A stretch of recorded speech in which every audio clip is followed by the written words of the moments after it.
Good morning, everyone. This is Gary Kay, and I'm coming to you live. Our Rave Radio podcast today is a video podcast. And hey, Mike, how are you? I'm doing good, thanks, Gary. Good to see you again. And everyone who's happy New watching Year to you probably and everybody. exactly Happy New Year, and everyone watching probably knows who you are, but I'm gonna still introduce you. Managing Director of Integrated System Events, which includes the ISE show coming up next month in Amsterdam. This will be the first ever 4-day AV show, not just the first 4-day ISE, but the first 4-day audiovisual show in the world.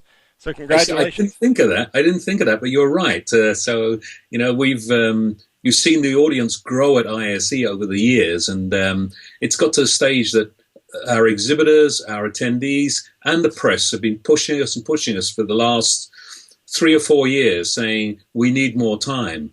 The show's grown so big now in terms of the capacity of the RAI that the exhibitors can't grow anymore. Right. So they're saying if they want to see this many people, they need more time to see them. And the attendees are doing the same thing as well and saying they want more time to see all the exhibits because we have almost 1,200 exhibiting. Yeah, I mean, it's going to be huge. And in fact, we'll talk about sort of the growth of the show in just a minute. But for those of you who haven't already registered for the show, you need to go do it now. iseurope.org is the website, iseurope.org. Go on the website right now and register. And on the website, you have a bunch of new information about new stuff you're doing included in this 4-day show. But first thing I want to talk about is, and I thought I had my copy of his book, but the greatest ever idea, whoever came up with the idea of having the 4th day keynote. Yeah. What a great idea that was. Was that you? I have to take the credit. All right, excellent. Tell them about what you're going to do on the 4th day. This alone is reason to stay for the 4th day of the event. Well, actually, one of the things we said is that, and I don't know if any of you ever read my blog, which runs on the ISE website, so iseurope.org. You'll see right at the bottom, you'll see my blog where I'm trying to actually help exhibitors and attendees make the best out of not just ISE, but any exhibition. Right. And one of the things which I bring up always is that, we and the exhibitors always in the past have pushed everything at the front end of a show.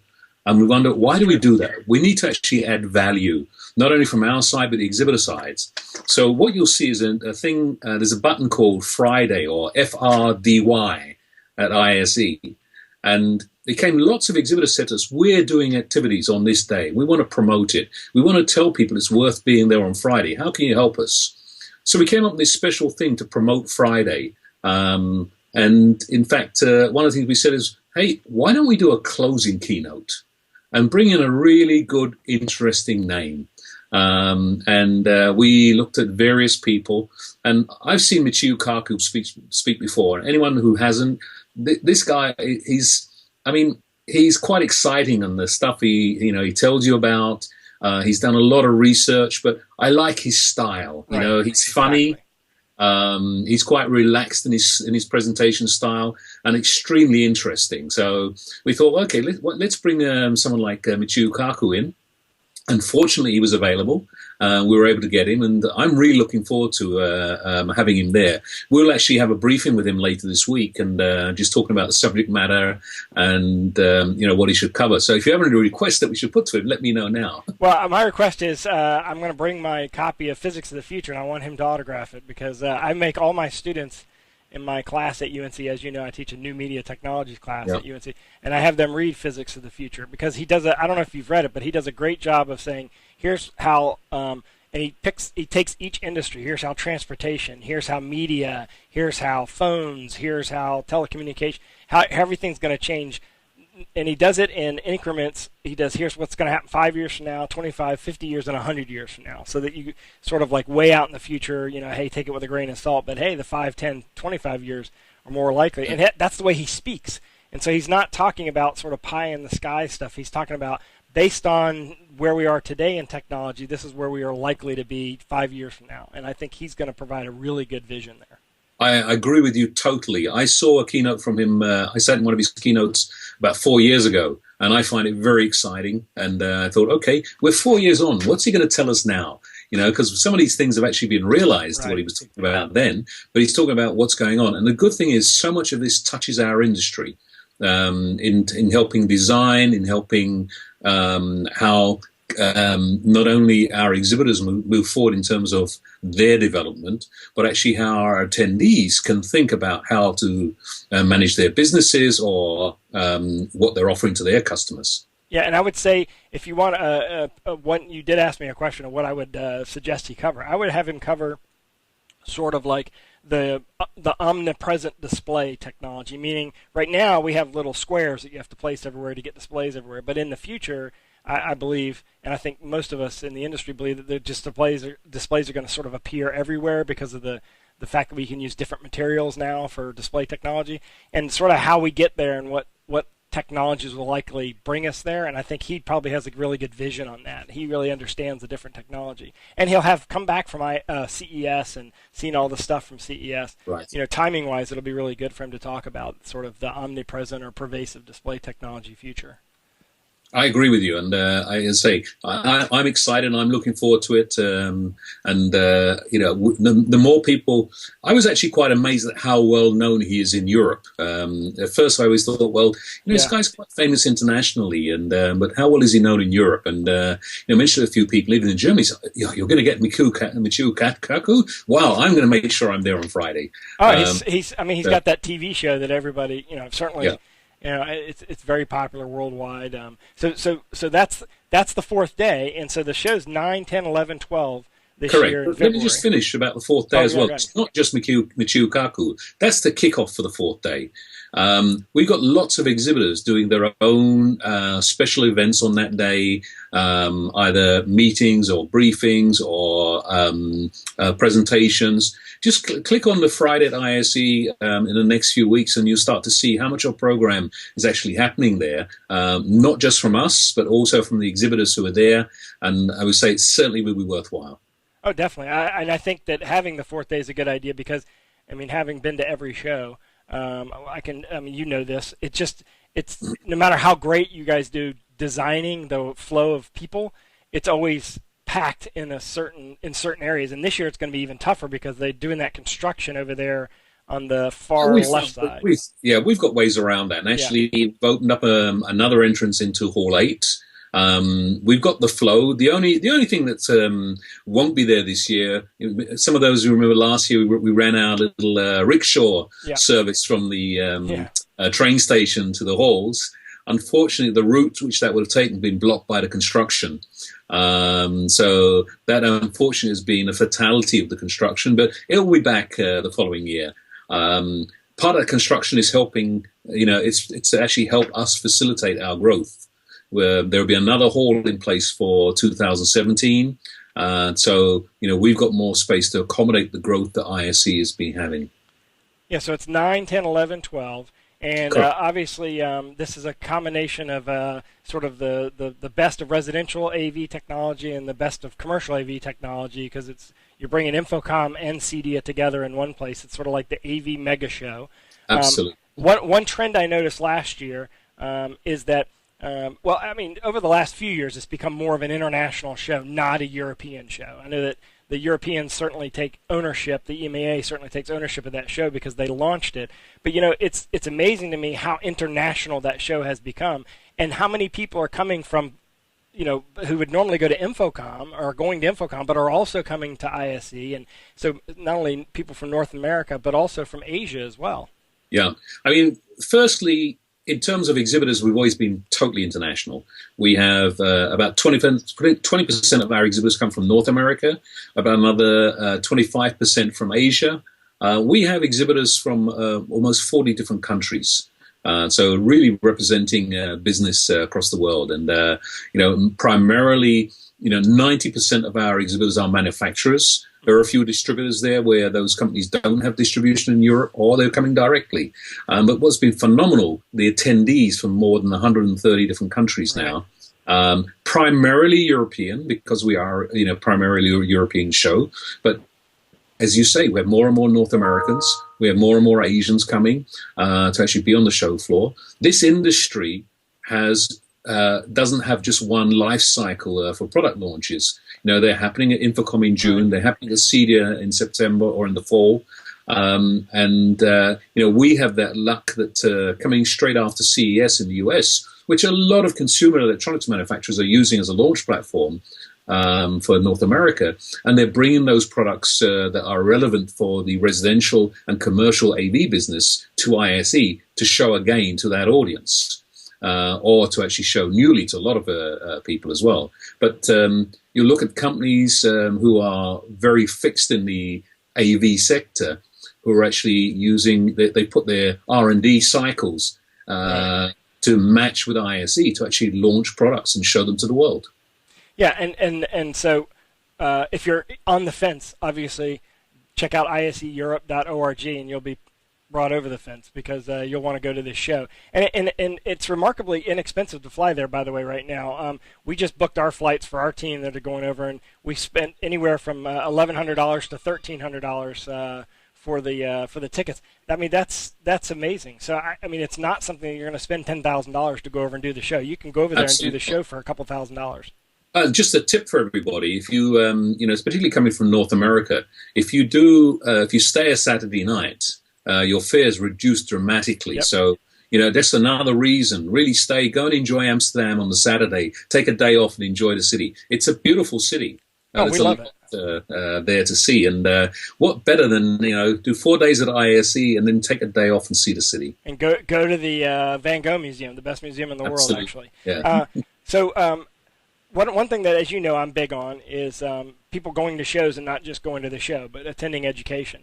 And you guys have an enormous educational track this year, and I'm honored to be part of the Flash Track sessions, which I'm excited about. And the Flash Track sessions are really unique. I don't think a lot of shows are doing something like this, and I think you guys have done this a couple of years now. But you have a free space on the show floor where people can come in and just do 20-minute sessions on topics that can range from everything from running a business to new technology to, in my case, I'm doing a thing on how to use social media, how integrators can use social media more effectively. But you're doing a lot more than just these Flash Track, and these, by the way, are free. The Flash Track sessions, you don't even have to pre-register. You can just walk right in, and of course, it's going to fill up quickly because it's not like you have 5,000 seats in there. But so you have to kind of pay attention. So we put a calendar reminder on our event for that. We theme those, and you'll find distributed throughout the show. We designed, we bring in a design company, design the theater so they work acoustically and comfortable, etc. So we have one theater which is focused on digital signage. One theater which is focused on unified communications. We have one which is focused on commercial audio. Another one which is on residential technology, and the other one on commercial. And these are split up around the show. As you say, you can just walk in.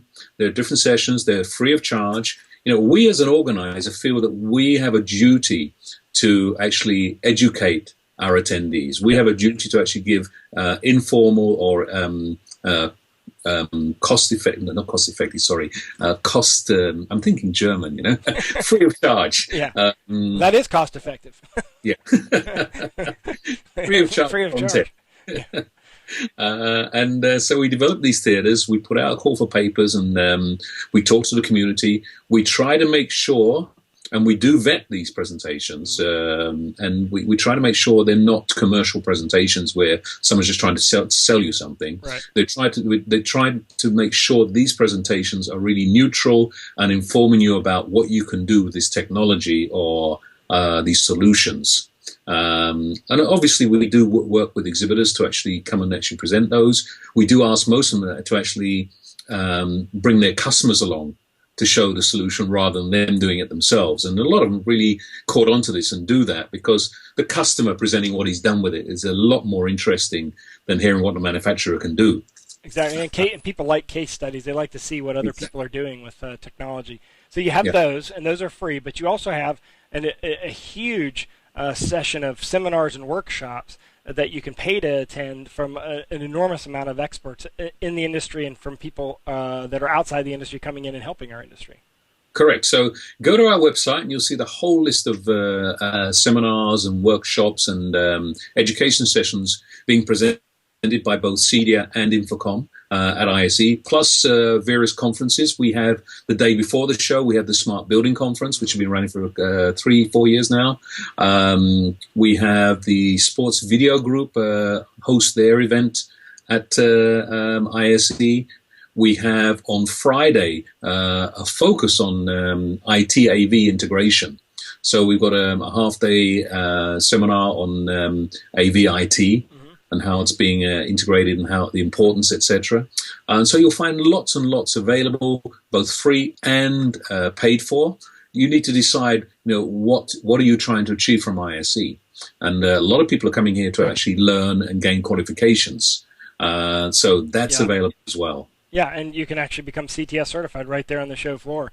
So that's a great benefit. Now, if you go to iseurope.org, you'll find everything, including show floor where everybody's located, all the 1,200 exhibitors, all the seminars, all the workshops. But you also will find transportation information. You'll find hotel information. You can book your hotel through that. You can get cheaper airfare rates. You can do everything on the website, iseurope.org. But I have a question for you. So imagine somebody says, you know what, I can only come France, and they have some special fares with them. You'll get the code from the ISE website. Yep.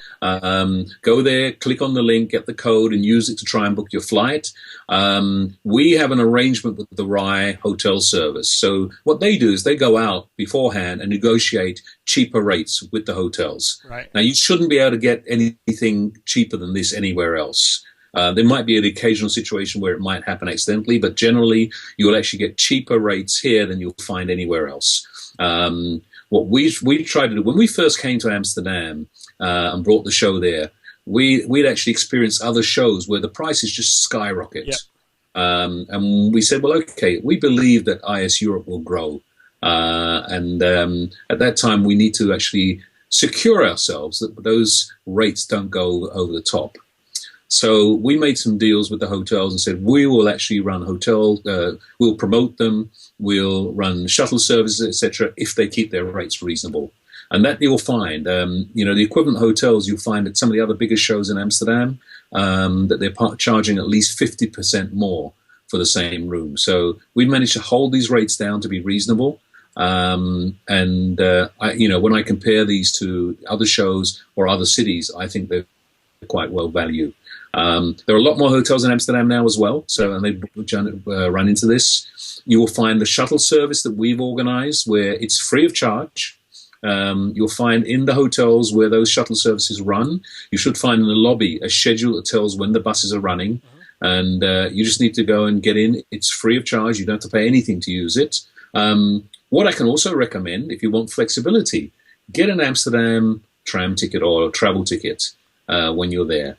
You can get one for the whole week. You can use all the transportation services, and it's pretty cost-effective and cheap, and it's easy for the evenings rather than have to get a taxi. Of course, there are the taxis there, right? And Uber, and Uber, it's. Uber has its advantages and disadvantages, and I'm not someone who's going to say for or against, but we've had with most of the Amsterdam taxis, we've had a good relationship. We know in the past there have been issues, and we just say be diligent, ask before you get in what the cost will be, and inform yourself from the hotel. The concierge and hotel always tell you what a reasonable fare is for that taxi, for the location you're going to, and check beforehand because if they're going to rip you off, you'll know before you get in. You can say no. Yeah. So did they finish the tram that goes directly to the convention center? It's almost there. Okay, I think so we've got 2 more years and it'll be finished. Okay, yeah, because I know that was a big deal, and I think that will help a lot. So I got a question for you. So imagine you're somebody who only has a chance to come in for one day. You could only hit the show floor, and I know that's tough because here you've got a show floor with 1,200 exhibitors. If you were trying to give them advice as to what to make sure they do for that one day, I mean, you're the expert. You've been to every show. You know every exhibitor. You know every inch of that show floor. What would you recommend they do? How would they plan their day? Well, the first thing I would do is go online to the ISE website, look at the floor plan, decide on what's important for you. Decide on, what are you trying to achieve there? Are you trying to just get general information? Are you specifically looking for a solution or something for a project? And then make a short list of the companies you need to see. We have a meeting maker tool on the website, so you can actually make meetings with exhibitors beforehand. We have an app, the ISE app. You can get details from the website or from the App Store on OS X or Android. Mm-hmm. And download the ISE app. It gives you a lot of information, so you can really pre-plan. If you're only coming for one day, you have to pre-plan. Yep, you do. You're going to miss a lot anyway. We did a little bit of math the other day to actually see, and we figured out that if you were to try and see ISE and see every single exhibitor, if you only spent 5 minutes at every booth for the whole time you were at the show, you would need more than 12 days to see every single exhibitor. Yeah. So you can imagine that one day is not going to be enough. But if you've only got one day, then you should still come. What I can tell you is day 1 and 2 are always extremely busy. And if you want to get time with the manufacturers, with the exhibitors, and get quality time with them, I would recommend the last 2 days to get the advantage of that. If you've only got time in the first 2 days, then make your appointments. Make sure you've actually made appointments to see people so that you know you're going to get the time. And make plenty of time in between appointments, because getting from A to B with the amount of people and the vastness of the show really does take time. So you need to plan. That's my recommendation. Yeah, and I agree. And one benefit of the way you guys have laid out the show floor is if your business is focused in residential AV, that's all in mostly one area. If you're focused in digital signage, it's mostly in one area. It's not exactly, but at least you have sort of, I wouldn't say pavilions, but you have halls that are sort of dedicated. Like you have one hall that has a lot of large format LED. You have a hall that has a lot of digital signage. You have a hall that has a lot of the UC segment of the industry. We've tried to do that, and it generally has worked. What you'll find, though, is those brands who have multiple solutions, you just won't find them all over the show. Yep. And that's why you need to plan. If your focus is digital signage, then I would say start in Hall 8. Right. If your focus is UC, then I say start in Hall 9. If it's residential, then it's 1 and 4. Mm-hmm. But don't think that you'll find everything just in those places. Yeah, because you have companies that cross over every segment of the industry, and so that makes it kind of tough. So yeah, I agree with you. You got to stay. You need to be there at least a couple of days. But if you can do the 4 days, you should do it. It's worth the investment, and it really is. It's not a cost. It's an investment in the future of your organization. And there's all sorts of events at night. A lot of the companies have receptions and parties and dinners, so you can find a way to go and not have to spend a whole lot of money. You can almost eat for free if you plan your schedule accordingly. And of course, Mike, we're going to have the same team of reporters that we've had in the past 5 years now, covering the show floor. And we're going to shoot videos. We're going to attempt to shoot videos at every single stand, every single booth this year on the show floor. So we'll do our best. So for those people that don't have a chance to go throughout the entire floor, jump on over to ravepubs.com and just search for the company you may have missed, and hopefully we'll have a video for you. But you need to attend live. So go to www.iseurope.org, and I really appreciate you joining me. We're about a month away from the biggest AV show on the planet. Any care to guess at how much over the 60,000 you'll be this year? What do you think? This is always a guess on our part. My marketing team are very, very confident. They've done a lot of work, a lot of ideas, a lot of new things they're doing. Yeah. A big push on trying to get IT people to the show. And I would tell you, what we've seen and the discussions we've had with media, with major companies about how relevant AV is within the major companies, and how important it is for the IT people to understand what it's doing in their networks, and why they should come to IC to find out more about these products and solutions.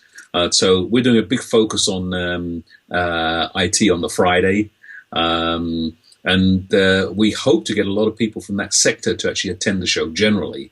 Some great media coverage we've had so far from the IT sector. Mm-hmm. So, we're quite hopeful. With that, I'd be happy to see a 10% increase. My marketing team thinks we'll probably do more. I'm not going to give you a fixed number now, but when we get closer, I can tell you where we are. What I can tell you, though, is that as of today, we are substantially ahead on pre-registrations in comparison to the same time last year.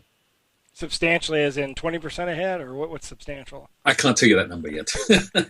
Well, a 10% increase would be 66,000. So ahead of time, congratulations. We'll see you in about a month. And again, it's iseurope.org. Mike, thanks for joining me. Congratulations. Good luck. And we look forward to decent weather. Hopefully, the last few years you've had some great weather. You have a rainy day every now and then, but never anything extreme in the last 4 or 5 years. So. Well, I think 5 years ago we had some real cold weather and we had the canals frozen, etc. As it is, I can tell you today's temperatures have dropped. They're actually yo-yoing between, just below freezing and up to 10 degrees above. So, you could be anything between cold and comfortable. We just don't know what the forecast is. I know that at the moment we're cold, and the forecast is the next few days, temperatures going up. I don't have a long-range forecast for beginning of February yet, but let's hope it's a little bit warmer and drier. Yeah, I agree with you. So congratulations again, and we will see you in about a month. So I look forward to seeing you in Amsterdam. Yeah, we'll be there, and of course, to get more information, to register, to sign up for a session, to check out all the workshops and seminars or flash track sessions, go to iseurope.org, and of course follow the entire show at ravepubs.com. Thanks for joining me, everyone. Have a great day.